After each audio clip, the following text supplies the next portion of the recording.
Buonasera a tutti. Questa è la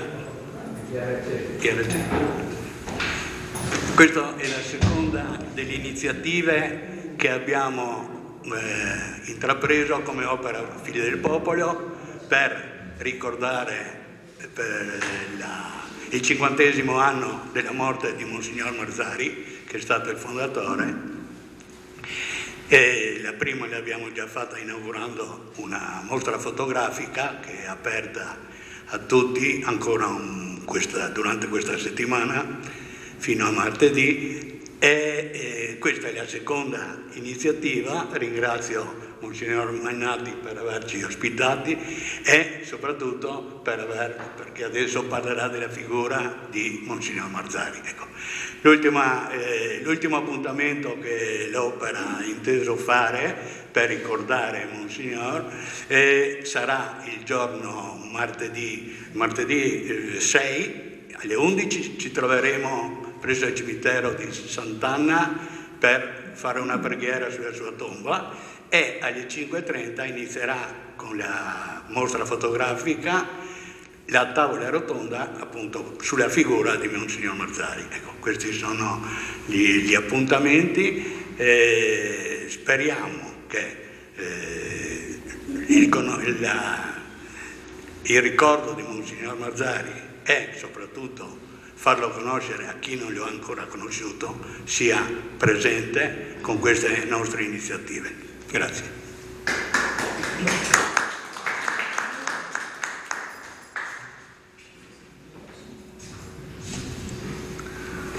Buonasera a tutti. Anzitutto una piccola premessa personale e affettiva: sono molto contento di ritornare in questa famiglia dove le mie 2 bimbe, che tanto bimbe adesso non sono più, hanno trascorso tanti e tanti anni, quindi c'è un momento di affetto per me davvero molto importante.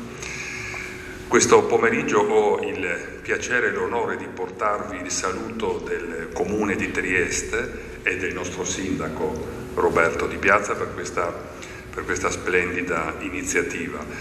E ho poi anche l'onore e il piacere di portarvi il saluto dell'assessorato alle politiche sociali e al welfare, che ho anche in questo caso l'onore, il piacere e la responsabilità di condurre da un mese, quindi non sono un veterano, sono nella fase di chi sta imparando, e per imparare non c'è altro modo che venire laddove le cose succedono, laddove si può imparare, e possibilmente fare una cosa che non è semplice, ma che mi sono imposto di fare all'inizio: stare in silenzio ed ascoltare.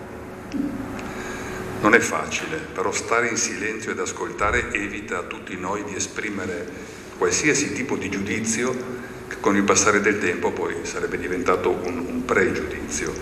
Quindi e credo che oggi pomeriggio l'ascolto sarà importante, ci sarà davvero modo di imparare. Provo ad essere in questa mia fase iniziale il più vicino possibile alle persone che presentano delle fragilità o che anche semplicemente esprimono una qualche forma di disagio, perché anche la semplice espressione di disagio merita di essere ascoltata. Come voi sapete, il nostro comune, la nostra amministrazione comunale dedica da sempre grande attenzione al mondo del sociale.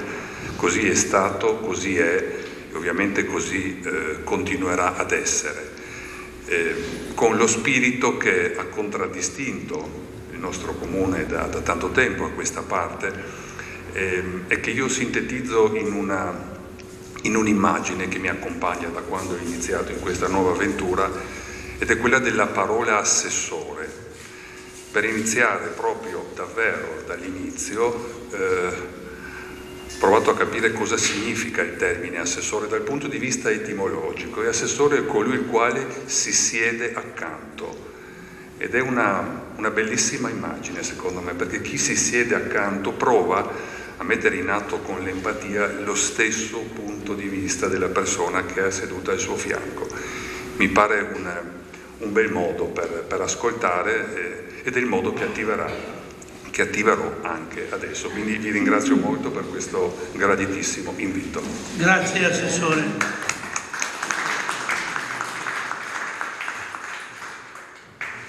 Ecco, lei dice chi si siede accanto e noi il nostro Papa ci dice camminare accanto, quindi sentai, si alzemo e camminiamo. Ecco, questo credo sia proprio l'immagine di Don Marzari, il quale non è rimasto lì semplicemente a osservare i fatti, ma si è preso la briga di camminare avanti. Allora io porto i saluti e i tanti ringraziamenti di Monsignor Crepaldi per l'incontro che ha avuto con voi, è rimasto molto entusiasta anche dei bambini che facevano la loro liturgia, molto bello, e anche di Monsignor Trevisi, il quale mi ha detto oggi era con i preti a Barbana, mi ha detto merita la figura del Monsignor Marzari, io me lo sono letta e merita di essere ricordata. Ecco, allora credo che noi qui siamo un po' avanti nel tempo, l'abbiamo presente la figura di Don Marzari. Il mio compito, e ringrazio il Presidente e tutta l'opera Figli del Popolo, è quello di presentare il prete e l'educatore e colui che seppe mettere in atto la propria vita per la libertà, nella dimensione proprio cavourkiana, una libera Chiesa e un libero Stato, però non un disinteresse reciproco, ma un interesse reciproco per il bene di chi? Della persona, del cittadino, il quale, ecco, ha diritto di promuovere se stesso attraverso proprio quello che è il senso profondo del vivere democratico, che è il vivere democratico, voi sapete meglio di me, è la conduzione del popolo. E quindi in primis, in modo particolare, Don Edoardo Marzari, assieme a un'altra grande figura, Primo Mazzolari, sono stati due, potremmo chiamarli così, io li chiamo così, preti laici, che hanno saputo svestirsi dal clericalismo e di entrare nella logica della vita e dei problemi del tempo. Monsignor Marzari, voi sapete, è nato a Capodistria, siamo il 28 ottobre del 1905, era l'impero austro-ungarico che aveva la sovranità delle nostre terre e quindi cresce, ecco, nella cittadina di Capodistria, fa le scuole primarie, poi ovviamente il liceo e poi, ecco, si iscrive alla facoltà di giurisprudenza di Padova e nel frattempo matura un discernimento, quale sarà la mia vita, e quindi sceglie di entrare nella logica del discernimento vocazionale e quindi prende in modo particolare la via, ecco, della preparazione sacerdotale. Quindi viene inviato a Roma al Collegio Capranica per gli studi teologici, poi per la vita spirituale e ovviamente raggiunge tutti quelli che sono i suoi impegni e nel 1932 ecco, diventa sacerdote. Continuerà i suoi studi all'Università Gregoriana e tornerà nell'estate del 1935 in diocesi. Allora la diocesi, eccoci, c'era ancora Monsignor Fogar, prima che incomprensioni politiche lo facessero lasciare la Trieste, non per sua volontà, ecco, e quindi Marzari è impegnato a Capodistria. Sì, la sua qualifica è lì di vicario del capitolo, ma in modo particolare egli si preoccupa in modo specifico dei ragazzi e dei giovani, quindi allestisce un piccolo oratorio sul corso, poi fa dei corsi di formazione spirituale ma anche intellettuale, perché nel frattempo insegna filosofia al liceo, e poi ovviamente ecco che prima che Monsignor Fogar lasciasse la diocesi, ecco, lo incarica ad essere direttore di Vita Nuova. Allora Vita Nuova era il settimanale anche della diocesi di Gorizia. Nel frattempo, tra il 36 e il 38, sarà amministratore apostolico l'arcivescovo Margotti, che lo riconferma co-direttore di Vita Nuova, e quindi poi ecco, gli offre l'opportunità di fare in modo che il suo lavoro, diciamo, di pensiero potesse continuare a Capodistria. Nel 1939, ecco, dopo le leggi razziali del 38, con l'arrivo del nuovo vescovo Antonio Santin, viene trasferito a Sant'Antonio Nuovo e con l'impegno di insegnare al Dante come appunto catechista. E lì ecco, c'è un grande rapporto, incomincia ovviamente la sua attenzione nei confronti dei giovani universitari, e per il suo lavoro, in modo particolare giornalistico, ecco, dal regime del tempo per la seconda volta viene, diciamo così, denunciato, e per toglierlo dalla cattività che poteva concretamente avverarsi in una detenzione, Monsignor Santin lo sposta nel piccolo villaggio di Petrovia, con l'intento di continuare il suo lavoro come insegnante di filosofia al seminario di Capodistria, e poi ovviamente con l'intento di fare in modo che le cose era una realtà provvisoria.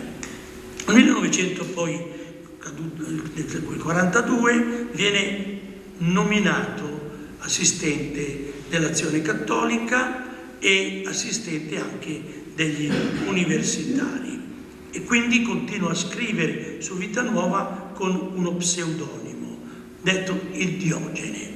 Nel 1943, ecco, nella situazione molto precaria, come voi conoscete, ecco, si costituì a Trieste il Comitato di Liberazione Nazionale, nel quale la Democrazia Cristiana era rappresentata da Giovanni Tanasco, che era già segretario del comunale di Trieste, e quindi Marzari pian piano entra non solo come, diciamo, intellettuale, ma anche come presenza morale. E nel frattempo, per poter formare la nuova classe dirigente politica, ecco,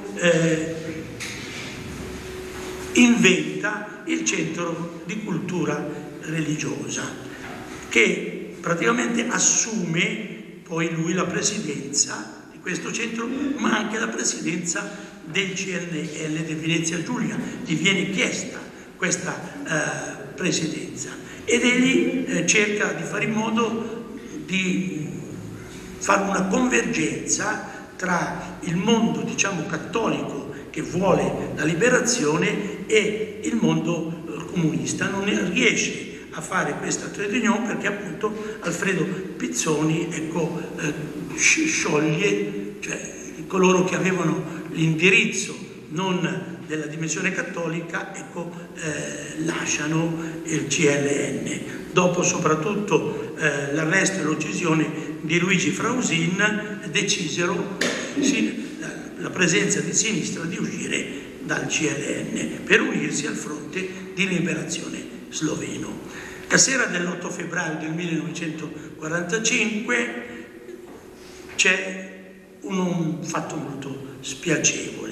Attraverso una soffiata, ecco, viene preso Don Edoardo presso la sede dell'Azione Cattolica e viene praticamente incolpato. Ecco, lui stava facendo dei manifestini e viene prelevato perché potesse rivelare i nomi di coloro che lo aiutavano. e essendo stato, diciamo, tenace nel silenzio, avrà appunto anche delle conseguenze, proprio sarà all'udito, verrà a causa delle percosse, ne porterà le stigmate per tutta la vita, e quindi verrà poi messo al coroneo e consegnato alle SS. Durante la carcerazione riuscì a scrivere alcune lettere alla madre e al vescovo. Queste lettere vennero consegnate da Don Luigi Carra, che era il cappellano delle carceri, e quindi queste lettere poi consegnate al comandante della divisione Domenico Rossetti, nella quale erano inquadrati i partigiani cattolici triestini. Santissimo militò per evitare la deportazione di Marzari in Germania, scrivendo al colonnello comandante delle SS della zona del litorale, diciamo, che era annesso al Reich, da quali i tedeschi avevano inquadrato la Venezia Giulia. Monsignor Marzari rimase prigioniero fino al 29 aprile, quando, grazie a Marcello Spaccini, verrà liberato dal carcere, e quindi all'alba del 30 aprile del 1945, come recita la targa che c'è sopra il palazzo della CISL, ecco la Trieste laica da chi viene liberata? Da un prete, Don Edoardo Marzari. Quindi Trieste laica va bene, però signori laici, ci sono anche dei preti che non sono clericali, che sanno mettersi in gioco per tutelare la libertà. Poi a un certo punto Marzari lascia la presidenza del CLN e dà vita alla Camera del Lavoro, di cui si assunse la carica di segretario e anche presidente delle ACLI, che sarà presidente dal 46 al 50. Inoltre sarà presidente al Circolo della Cultura e delle Arti. Vi è anche una sottolineatura che Marzari rifondò la Lega Nazionale, che era stata sciolta dall'Austria nel 1929. Nel frattempo partecipò come consulente alla delegazione della Conferenza di Parigi per la definizione del nuovo confine. Fu nella capitale francese dal maggio al luglio del 1946. L'educatore. Marzari dunque, sentendo la dimensione nera, quindi caliginosa dei suoi tempi, non dimenticò mai la progettualità della educazione alla libertà, l'educazione al rispetto reciproco, l'educazione al dialogo, e quindi un precursore anche del dialogo interreligioso, ma anche il dialogo interculturale. Quindi la sua grande attenzione fu la fondazione dell'opera Figli del Popolo, che egli avviò con queste intenzioni: l'assistenza ai ragazzi e ai bambini che raggiungevano Trieste come profughi dall'Istria sotto l'occupazione titina. Per loro che cosa organizzò? Convitto per operai e studenti. Organizzò corsi di formazione professionale. Non c'era ancora la scuola a tempo pieno, il doposcuola, le mense, i servizi sanitari e numerose colonie estive. Tutti noi ricordiamo Pierre, sia in Carnia ma anche nelle Dolomiti.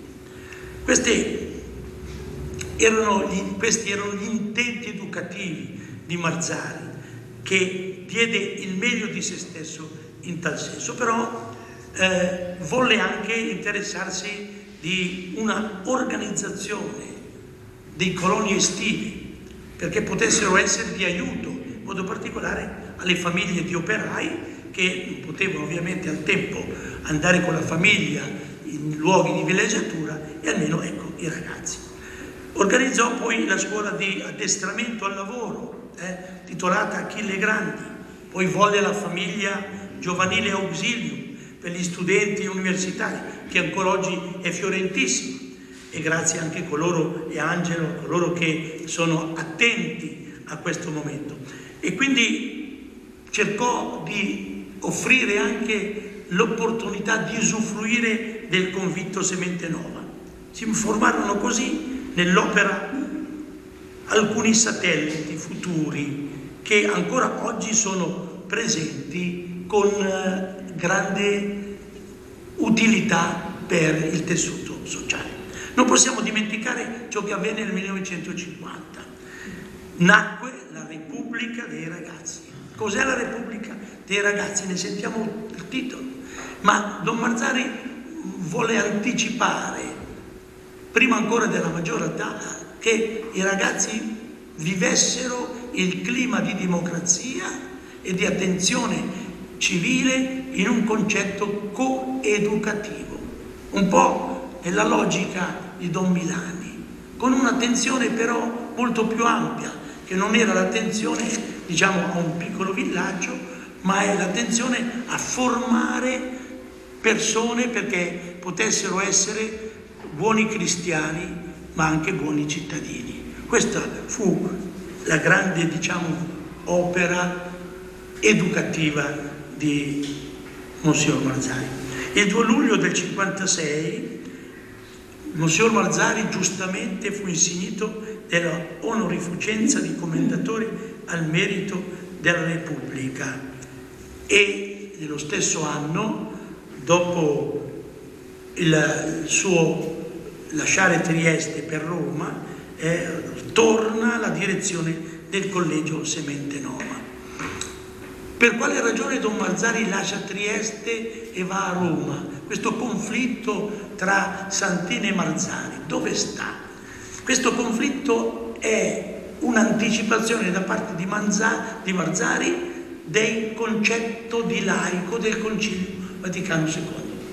Il vescovo Santini era preoccupato perché tutto questo lavoro educativo non andasse disperso, e quindi pensava che, ecco, consegnando alla Chiesa, l'educazione della Chiesa, questo poteva essere salvo. Questa è una concezione, diciamo così, anticonciliare, mentre Marzari ha una concezione che va all'avanguardia, che va molto avanti, e dice no, ma anche il laicato cattolico può prendere le sue responsabilità e quindi può essere fonte di coeducazione. E qui questo, diciamo così, conflitto culturale, di ecclesiologico sarà poi rimesso a posto. Tant'è vero che l'omelia che Monsignor Santini fece, io lo ricordo perché l'ho battuta la macchina io, l'8 giugno del 1973, è un inno al valore civile, educativo, sacerdotale di Edoardo Marzari. Io ho voluto che domenicale, prossima settimana viene fuori, ci sia questa omelia. Si vede allora, ecco, che non era un conflitto così, una bagarre ciosota, no, tra i due, ma erano due prospettive, un po' come la concezione di Mazzolari e dei vescovi della Lombardia. Tanto che, diceva Paolo VI, lui camminava molto più avanti di noi e noi non potevamo raggiungerlo. Ecco, vedete, quando il prete si mette in mezzo alla vita del popolo, ecco, allora staccoli il popolo, più che con una certa legittima disciplina canonica. È il popolo che la fede e il senso dello Stato deve ascoltare e deve guidare. E questi uomini, potremmo chiamarli semplicemente così, profeti, ci hanno detto da che parte stai. Con questo, certo, un po' di sofferenza c'è, già Montini sottolineava, questo certamente ha molto sofferto Marzari, ha molto sofferto Mazzolari, ma soprattutto, diciamo, l'episcopato del cardinale Schuster, che aveva tutta un'altra concezione, ma Montini da vescovo lo chiamò però Mazzolari alla missione di Milano. Era un dire non possiamo, ma siamo con te. Così è successo a Don Edi Marzari. Io ricordo che in un colloquio, perché lui diceva messa a Sant'Antonio Vecchio, dove io avevo la responsabilità del Villaggio Sereno, perché Don Vatta aveva avuto il suo la prima tribolazione di infarto, quindi avevo questi due oratori, San Giovanni e Villaggio del Villaggio Sereno. Mi diceva questo: si ricordi, che dava del legno, mi davano, erano pisottini, poi preti, sono di Apreti nel 71, si ricordi che bisogna sempre essere leali anche quando si deve portare la croce. E questo mi ho cercato di portare nella mia vita. Grazie.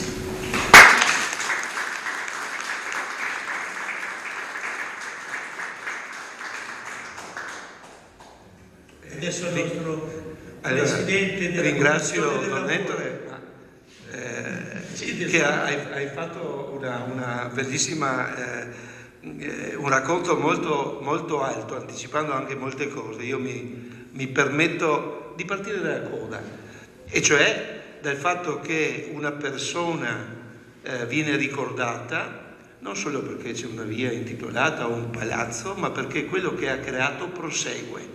E questa è la cosa importante che ci ha detto Don Ettore. L'opera Figli del Popolo vive tuttora, porta avanti nei tempi diversi, perché oggi le esigenze sono certamente diverse, porta avanti l'insegnamento di Don Marzari, di Don Edoardo. È stata citata l'omelia del Vescovo Santin, e io mi permetto di leggere una frase. Sarà pubblicata e consiglio a tutti di leggerla perché è eccezionale. Era sempre presente ove vi era da lavorare, da incoraggiare, da offrire le spalle per portare la croce, qualunque essa fosse. Ecco, in queste due righe è compresa tutta la vita e tutto l'impegno di Don Edoardo.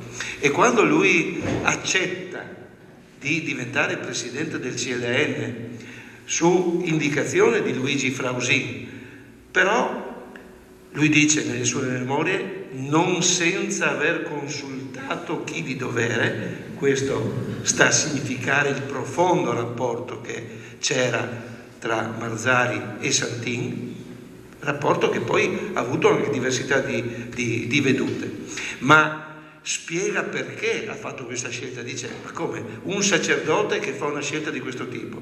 E lui dice: per motivi patriottici, perché solo impegnando noi laici e che abbiamo una certa visione, quindi azionisti e Democrazia Cristiana, impegnandoci in questo comitato di liberazione, potremo rivendicare l'italianità di Trieste. Quindi prima valutazione patriottica. E difatti, come ha citato Don Ettore, lui è consulente di De Gasperi a Parigi come esperto della Venezia Giulia, ed è grazie a alle relazioni, alle cose che lui racconta, e quindi anche al prestigio che porta in questa sede, se poi Trieste ritorna all'Italia. Per motivi umanitari, perché dice: un sacerdote certamente potrà evitare scelte violente. Qual è il primo gesto che fa la notte del 29 quando viene portato in Piazza del Marzia? Dice Magris, che racconta nel suo romanzo un po' questo periodo, barcollante e tremolante, che veniva da 3 mesi di carcere e di tortura. La prima cosa che fa è strappa l'elenco che gli porgono gli altri del CLN delle persone da arrestare, collaborazionisti o gerarchi locali, perché dice: noi non dobbiamo alimentare altra violenza. E questo è significativo e dopodiché dice: il terzo elemento già anticipato è la visione del ruolo dei cristiani nella società, il ruolo del cattolico nella vita sociale, perché dice: io ho sofferto da giovane perché c'era una doppia chiusura da parte delle strutture ecclesiastiche ancora rimaste legate al non expedit e quindi alla difficoltà di aprirsi alla società civile, ma d'altra parte la difficoltà delle organizzazioni laiche e civili ad accettare i cattolici.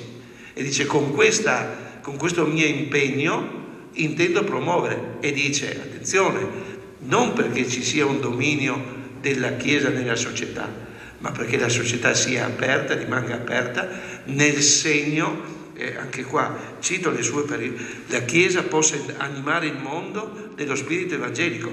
Ricorderei che un po' d'anni fa, quando c'è stata la Costituzione europea, qualche paese ha rifiutato di mettere nelle premesse l'origine cattolica della nostra civiltà. Quindi in questa fase lui la inquadra perfettamente. Ecco, questo fa capire la visione anche che aveva Don Marzari, quindi educatore che ha lasciato per fortuna una traccia dei semi che stanno dando tuttora i frutti, e noi vogliamo che continuino. Ecco perché il nome: abbiamo bisogno di maestri.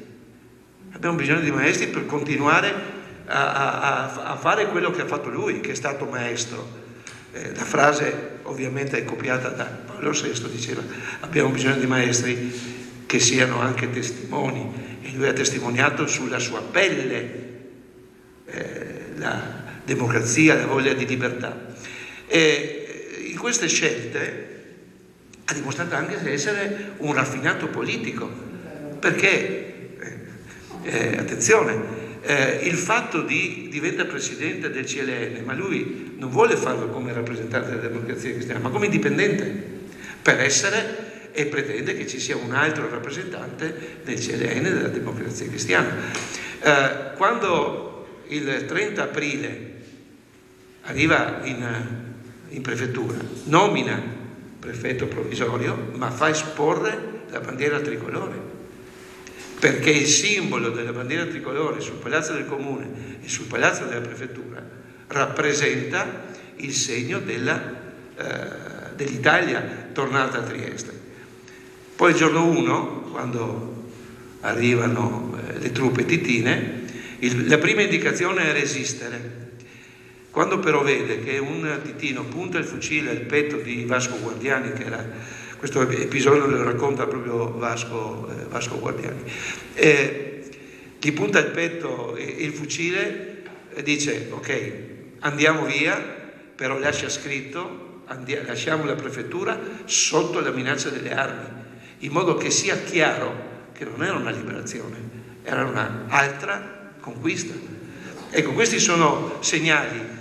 Prima ancora, citavi, quando lui comincia a raccogliere nel cenaculum di Via Battisti, lui comincia a parlare di dottrina sociale in tempi in cui non era una cosa diffusa, e raccoglie anche operai.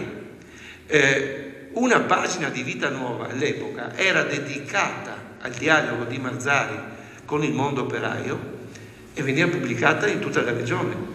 E lui qua anche ha un'altra intuizione: il CLN di Trieste, il CLN giuliano, non può restare isolato, corre il rischio di essere fagocitato dal comitato sloveno che voleva l'annessione alla Jugoslavia. Ecco quindi che prende prima i contatti con il CLN Udine e poi col CLN Venezia e il CLN Alta Italia a Milano, eccetera. Quindi una visione anche politica nelle scelte che fa. E altra cosa, per alcune pennellate proprio per rappresentare la figura, no? Lui dice quindi ACLI, scuola professionale, democrazia cristiana, Lega nazionale, Circolo della cultura e delle arti, ma lui lascia scritto che il suo obiettivo era sganciarsi prima possibile, proprio perché vuole lasciare in mano ai laici, ad altri di queste associazioni. Poi in realtà penso come tutti, no? Un po' ogni tanto qualche rammarico si sentiva negli ultimi anni, almeno dicono, io ero ragazzino quando l'ho conosciuto, quindi dovete capire che era una figura un po' così mitica, non c'era un rapporto di dialogo normale, però dice qualche anno prima della sua morte, va in visiera a dire la messa in occasione del 25 aprile e dice a un conoscente: ogni tanto mi tirano fuori dalla salamoia, no? Perché Trieste è un po' così, forse è una realtà. Questa è la motivazione, anche perché l'Opera Fine del Popolo vuole ricordare la cittadinanza. La mostra è una mostra bellissima, curata da Fulvio Pisarco, con tantissime foto, alcune anche inedite, che sono tratte dai nostri archivi. Ed è simpatico, l'altro giorno c'era una persona e che dice: ma questo sono io, questo no? Quindi vedere le persone che si riconoscono nella foto, ma perché erano presenti a quei fatti. E non dobbiamo cadere in quello che Lerita chiama il presentismo. L'ultima notizia, la breaking news, la storia, e in particolare la storia nostra di Trieste, dobbiamo ricordarla perché ci insegna e ci dice tante cose. Proseguo nelle varie, nel mio racconto. Abbiamo detto che è stato un grande educatore e mi ha colpito, sempre dai suoi appunti, dice che cosa dobbiamo insegnare ai giovani, e lui mette in evidenza 2 punti. Poi ce ne sarà un terzo che però non lo mette in questa sintesi. Primo, dobbiamo educare i giovani nel senso dell'obiettività, perché la verità esiste ed è una sola. E secondo, a non vivere di rendita, a guadagnarsi ora per ora la propria posizione nel mondo. Mi sembrano 2 affermazioni di un'attualità incredibile. Poi, ovviamente, quando va a dettagliare il suo disegno educativo, mette in vedere una cosa simpaticissima, è il concetto di servizio, che per noi vecchi della Repubblica dei Ragazzi è abbastanza noto. Perché dice: guardate che i ragazzi, gli adolescenti, se noi gli facciamo per loro diventa un gioco il fare, il mettersi a disposizione degli altri e fare delle cose. Forse in tante scuole si sta dimenticando questo, perché no?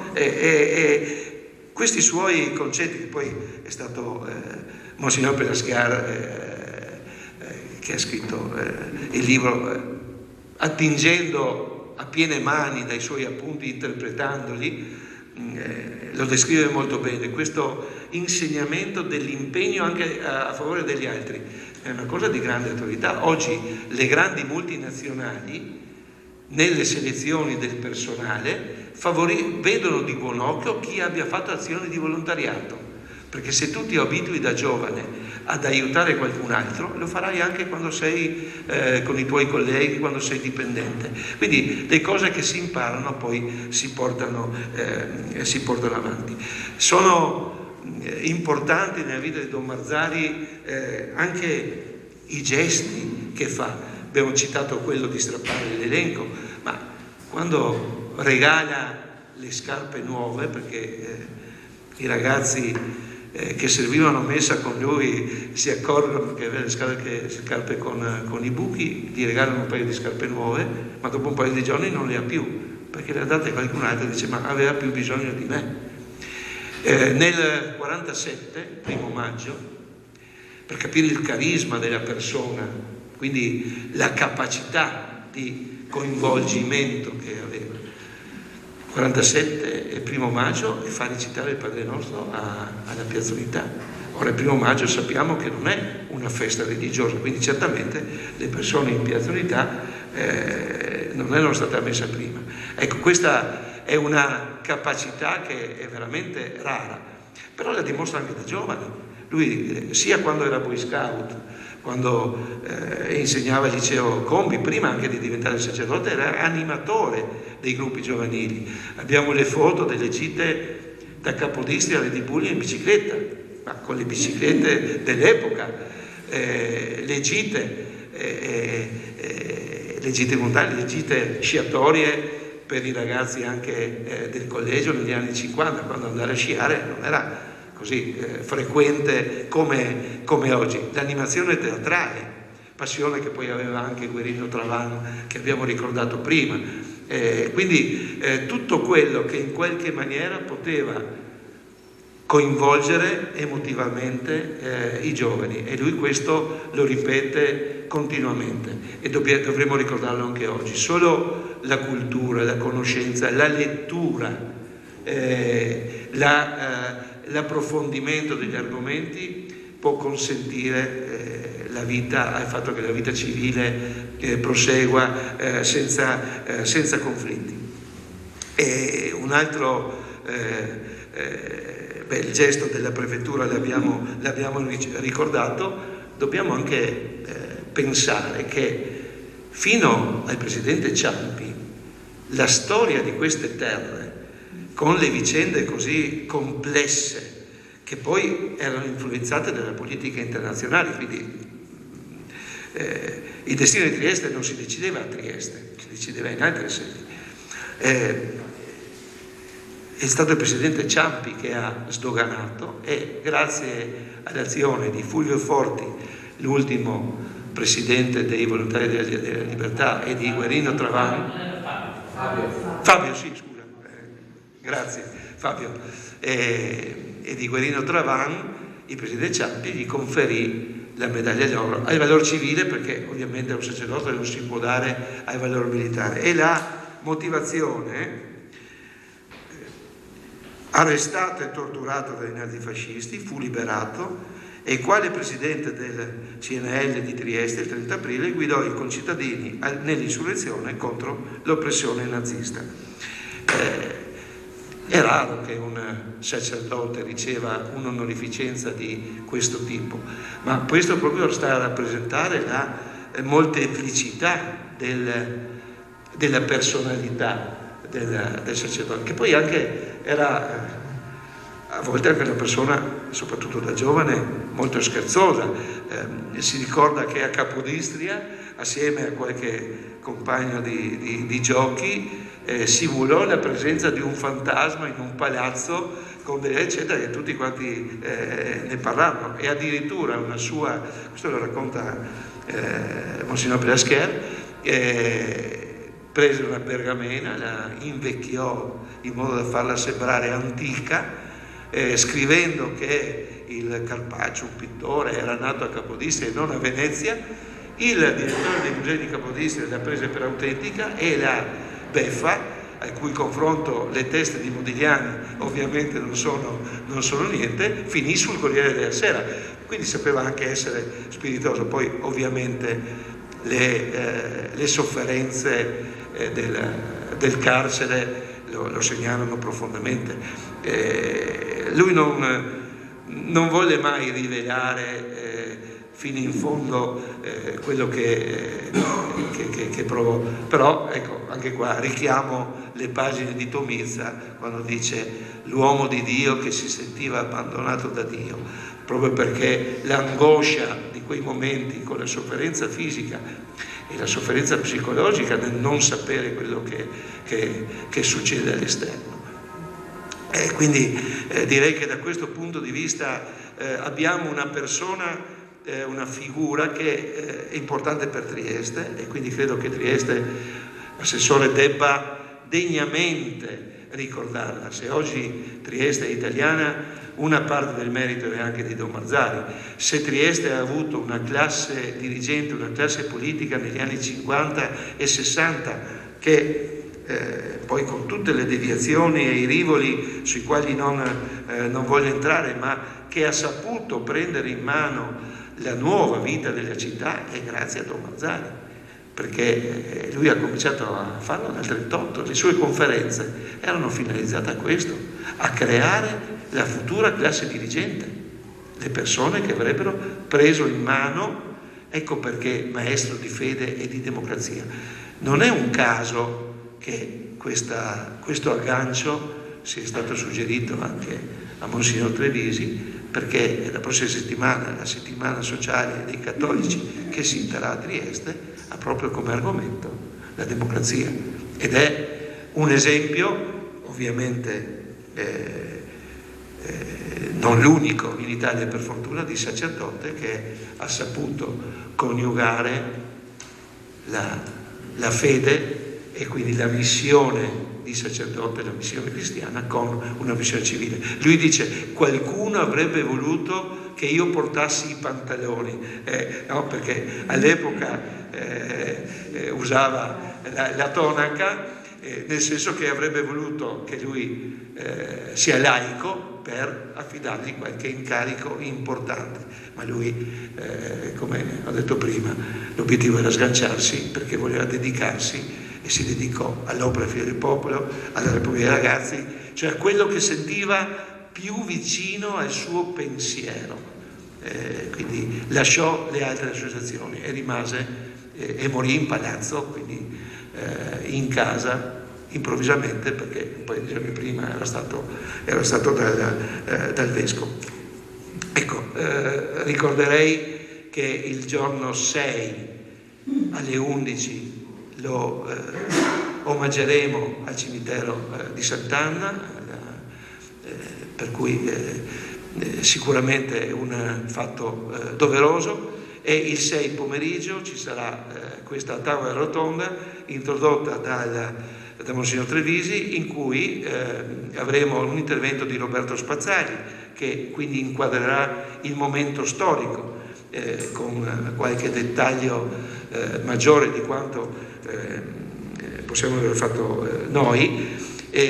Spazzali ha studiato molto gli appunti di Don Mazzari e anche altri, quindi ha raccontato in maniera molto dettagliata tutte le vicende. E poi avremo un intervento di Sergio Bonifacio, che avendo esaminato anche lui gli archivi di Don Mazzari e sta continuando ad esaminarlo, ecco, noi crediamo che ci possa essere ancora qualcosa da interpretare, perché è una scrittura che va interpretata, insomma, chi l'ha vista sa che è difficilissima però approfondire un po' le cose che già si sanno, ma alcune, soprattutto quelle ultime, in cui lui intravedeva vedeva molto in là. Ci sarà Silvio Del Bello, che abbiamo voluto prendere diverse generazioni. Silvio Del Bello, che ha vissuto in casa dal 50 al 55, quindi i primi anni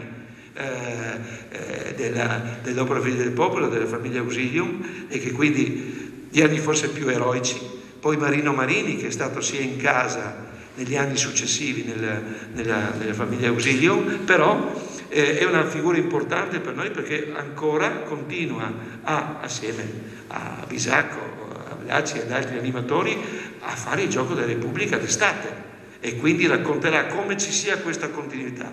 Poi abbiamo chiesto a un ragazzo che non ha conosciuto Don Mazzari, è un allenatore della squadra di basket dell'Azzurra Repubblica dei Ragazzi, di raccontare come lui, avendone letto la biografia eccetera, come viene tradotta nel rapporto con le squadre, con i giovani, perché questa è la cosa divertente, se vogliamo, o bella, usate voi il termine che preferite, e che a una piccola società come l'Azzurra RDR, l'Azzurra Repubblica dei Ragazzi, società molto più grandi, riconoscono non solo il valore sportivo, che va bene, certo, ma il valore umano, il valore morale che queste squadre, quando vanno in giro per l'Italia, molto spesso anche a vincere, il che non fa male, perché, no, ma anche quando perdono, e hanno un modo di comportarsi, di essere in campo, che viene individuato come diverso. Ecco, pensiamo che qua ci sia il segno di Don Edoardo. Ecco, questo, quindi grazie dell'attenzione. Alle conclusioni le affido a Don Ettore. Le conclusioni del Presidente.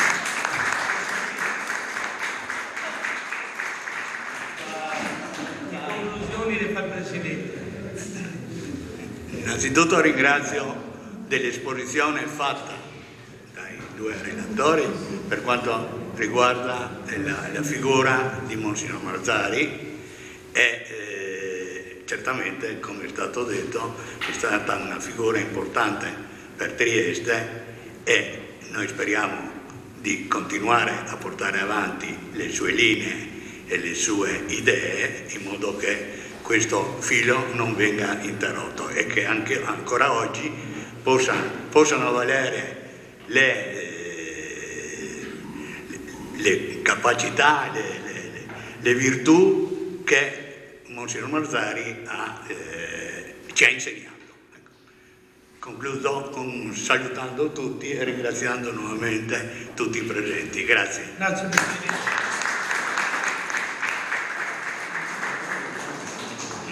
Se qualcuno vuol dire qualcosa, se qualcuno vuole fare qualche intervento, così alla buona, senza paura. Quindi due cose.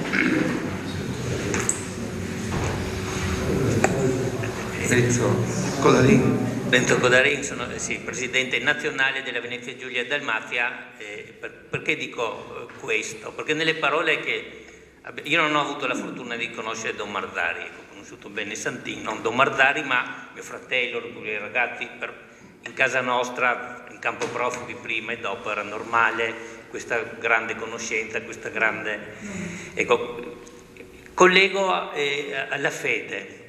Le nostre associazioni, qua vedo anche l'amica Vigini, ma in tutta Italia,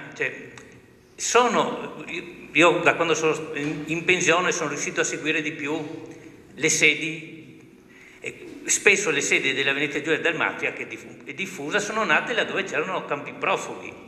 Per questo si scopre a Napoli, a Bari, posti incredibili, dove dopo qualche decennio che era quasi scomparso tutto, adesso improvvisamente gente magari pensionata come me, figli, nipoti, hanno ripreso, e poi anche altre persone, a merito della scuola, eccetera, che si sono interessate.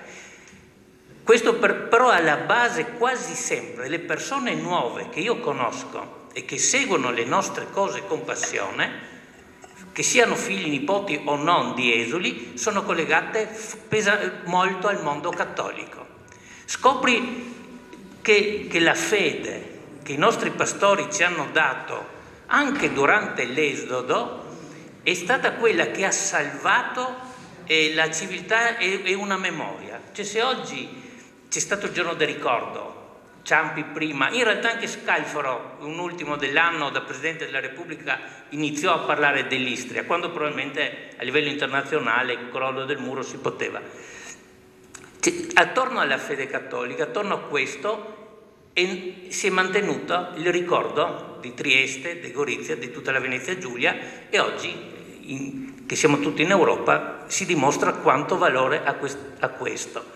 E poi l'ultima cosa, si parlava di De Gasperi, di Marzari che li faceva da consulente.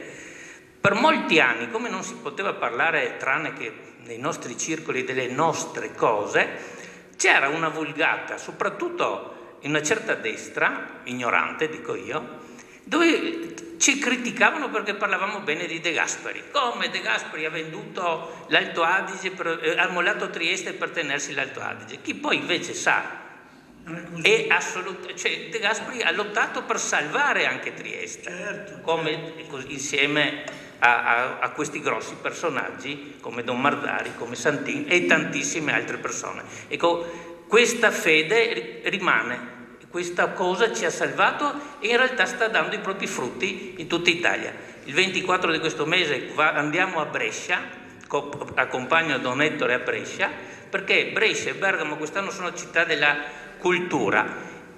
A Brescia si parlerà, mostreremo il video su Santin, farà una lezione in una prestigiosa sede della curia bresciana, la biblioteca, ecco, dove si parlerà perché a Brescia come a Bergamo tantissimi istriani si sono insediati e hanno anche mostrato la loro dignità, ma tutto veramente attorno alla nostra fede. Grazie.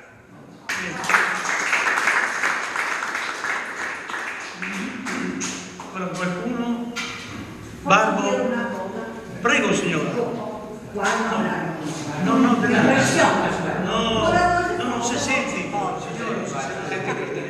Ho la voce forte. No, qua mi trovo con tanta gente che ha la mia età, un poco di più, un poco di meno. Sono orgogliosa di una cosa, perché in questi giorni ho riflettuto molto che sono una delle pochissime donne che fanno parte dell'opera Figli del Popolo, che ha avuto la fortuna di conoscere Don Marzari. Io ho conosciuto mio marito nel 64. La prima cosa mi ha portato a Pierrebec, perché lui era ancora guardia nella colonia di Pierrebec. L'anno dopo mi ha portato a Palazzo Vivante e da là non mi sono più mossa. E Don Marzari non l'ho conosciuto subito, l'ho conosciuto proprio negli ultimi anni, dal 68 fino al 73. Non sono l'unica donna, ci sono anche altre donne che l'hanno conosciuto, però forse le contiamo sulle dita di una mano. E io penso che sono molto fortunata, perché saranno stati gli ultimi suoi anni, pertanto povero, era un po' più malandato di quello che l'avete conosciuto voi. Però mi ricordo quella dolcezza che ci ispirava, come lui parlava sommessamente, scherzava, qualsiasi cosa lui dicesse riempiva la stanza di armonia e di dolcezza, e noi lo ascoltavamo sempre tramite i ricordi dei nostri mariti che ci avevano altro che imbombito la testa per anni di tutto quello che avevano fatto con Don Marzari.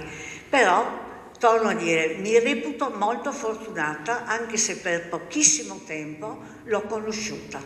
Ecco, tutto qua. Grazie.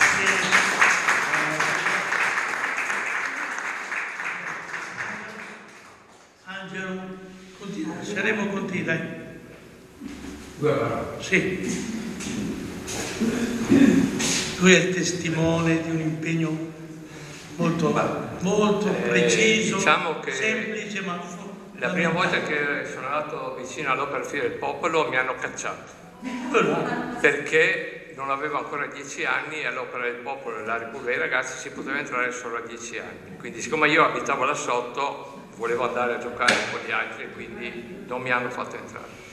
Però da 10 anni fino a oggi direi che, a parte un piccolo stacco per sposarmi, per il resto legittimo, vabbè, ho vissuto all'interno di questa associazione, ho conosciuto Don Marzari evidentemente, e devo dire che tutto sommato questa figura è stata un faro per me e per tutto il resto, e se oggi siamo ancora all'interno di questa associazione è grazie agli insegnamenti di questa persona. Quello che forse è stato parlato poco è della Repubblica dei Ragazzi. Tenete presente che la Repubblica dei Ragazzi negli anni del 1950 fino ad oggi, dal 1950 nello stemma della Repubblica dei Ragazzi c'era la bandiera tricolore, quando Trieste non era ancora all'interno dell'Italia, però sullo stemma della Repubblica dei Ragazzi c'era una bandiera tricolore. Sullo stemma della Repubblica dei Ragazzi ci sono due mani che sono unite, una è un po' più chiara e un po' più scura, c'è lo studente e il lavoratore, c'è una ruota dentata per cui c'è il lavoro e c'è il libro in cui evidentemente c'è lo studente. Ecco, messo insieme in uno stemma tutto quello che è lo spirito che voleva portare Don Marzari. Ma poi alla Repubblica dei Ragazzi in quegli anni, oggi è cambiato il tempo, però si insegnava la democrazia, c'era il Parlamento, c'era la Costituzione, c'erano i partiti, c'erano le elezioni, cosa che i ragazzi dai 10 ai 18 anni potevano fare, potevano votare per un partito, cosa che avrebbero fatto poi domani da cittadini. C'era la moneta, c'è ancora, vabbè, ieri era la lira lavoro, oggi negli anni 50 era importante cosa? La lira lavoro si guadagnava facendo dei servizi, quindi lavorando all'interno, essendo impiegati, guardie, quello che c'è, quindi lavorando. Ma negli anni 50 perché c'era tanta gente? Perché con la lira lavoro si compravano i panini, c'era un problema di fame, ragazzi. Negli anni 50 e tutto il resto, non è che tutti quanti avevano i panini a casa o le merendine e tutto il resto. All'interno di questa associazione c'era anche questo. Però quindi cosa si insegnava? Che se tu lavori, fai un qualcosa per gli altri, ricevi un compenso e con questo compenso puoi fare qualcosa. Quindi è un insegnamento grossissimo. Oggi è cambiato, oggi facciamo questa attività un po' in un mese all'interno della municipalità di Punta Sottile, e quindi insegniamo, facciamo anche cose di questo genere. Però anche all'interno delle Repubblica dei Ragazzi hanno le monete, possono fare facendo attività, cose così. Ecco, questi sono gli insegnamenti, pochi, però essenziali per la vita di ognuno. Secondo me, ecco, quello che vediamo è delle persone che poi di una certa età, forse anche un po' più della mia, ma comunque della mia età, quando vedono giù e vedono questo palazzo che tutto sommato un po' alla volta, passino per passino abbiamo un po' migliorato, ma è ancora su, sono molto contente, e quindi possono rivedere nella mostra che c'è ancora le loro facce e quello che è successo. Io vi ringrazio intanto. Grazie Angelo.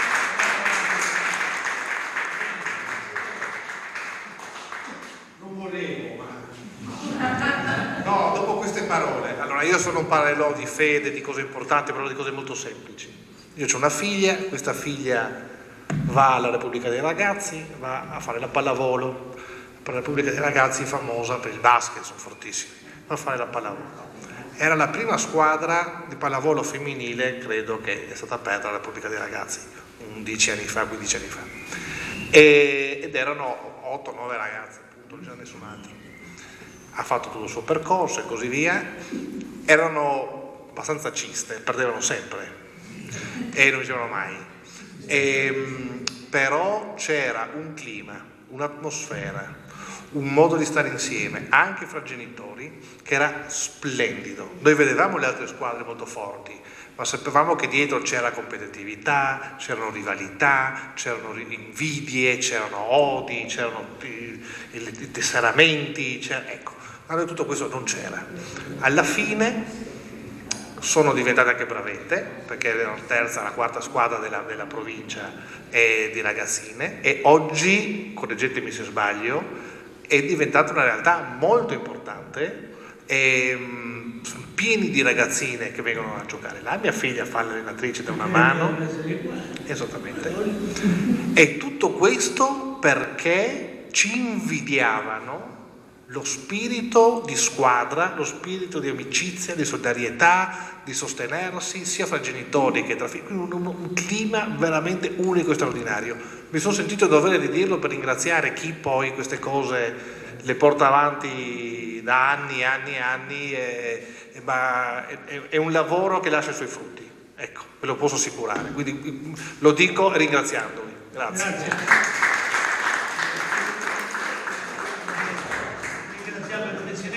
I suoi collaboratori, e questo spirito portiamolo avanti proprio per essere buoni cittadini e quindi anche buoni cristiani. Grazie della vostra presenza.